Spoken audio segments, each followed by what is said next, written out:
What's up, everyone? Instead of chugging a soda, I got my exogenous ketones in here. It's January 23rd, 2021. I'm 3 weeks into my journey back to fit, and it's been an interesting 3 weeks.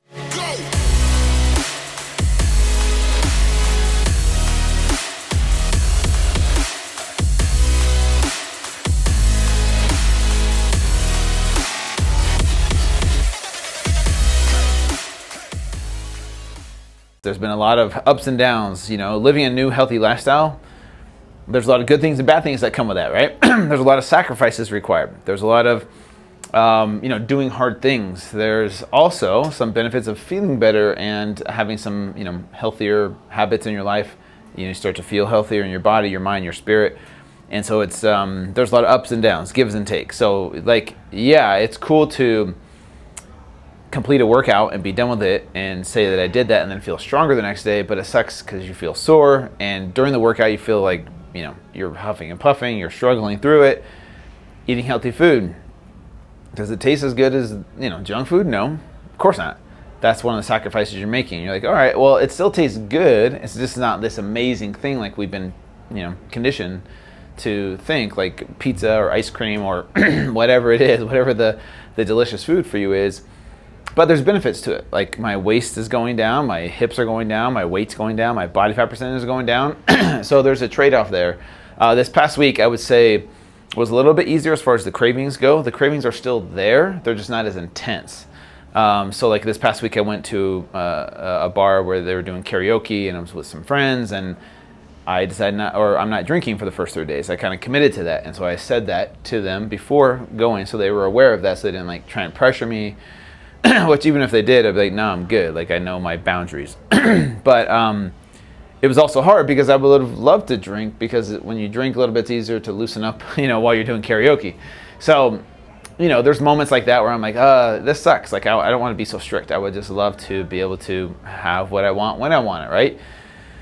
So anyways, that I would say that was pretty much, the hard part through the week. The other part obviously is the workouts. Like I noticed I'm a lot sore longer, and like my back tightens up really quick, my hips, so that could be an age thing. I have to do a lot more stretching. I have to be more vigilant with my stretching. But I would say overall this week started to feel better than the first 2 weeks. I'm starting to make progress in the gym. I can tell my endurance is getting better, my strength is getting a little bit better, and it's easier without so much weight.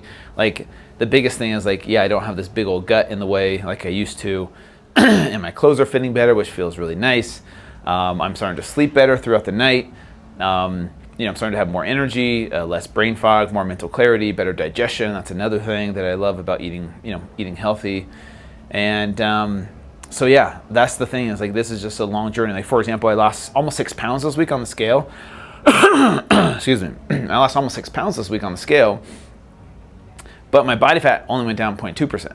So does that mean I'm failing? Does that mean I'm not doing well? Does that mean it's not working? No.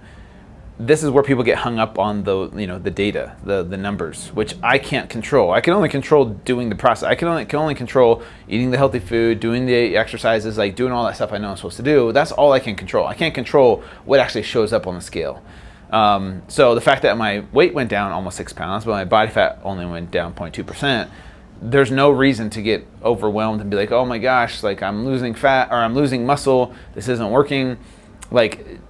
It's just 1 week of data. So if you look at a chart and you just start, putting these dots on there where your data is over the course of months, or lots of weeks and months, that's where you can start to see some trends. But it's just 1 week of data. Don't worry about it. People are like, oh my gosh, it's not working. I'm going to feel guilty and ashamed and self-sabotage, and then go back to eating pizza and donuts and feeling better that way because they think that'll make them feel better. But in the long run, that's the worst thing you could do. The thing is to shift your perception of the value that you place on those numbers on a weekly basis. I'm only doing this because I have to. This is how I set up my journey. But normally I don't do this type of, I don't track my weight and things like that. I could care less. I go off of how I look and how I feel, to be honest with you. But I get it when we're trying to be disciplined and strict like I am now. I'm trying to lose 60 pounds in 4 months. I have a set goal. So you do have to be a little bit more strict. And But the problem is, don't place too much value or emphasis on things you can't really control. You can't control what happens on the scale. As much as you want to, you can't. So hang in there, you guys. Things will get better for all of us. And it's a long journey. There's no sprint to a finish line. So we'll see you guys back next week. Next week will be week 4. So 4 weeks, 1 month in to the journey back to fit. Thank you guys. See ya.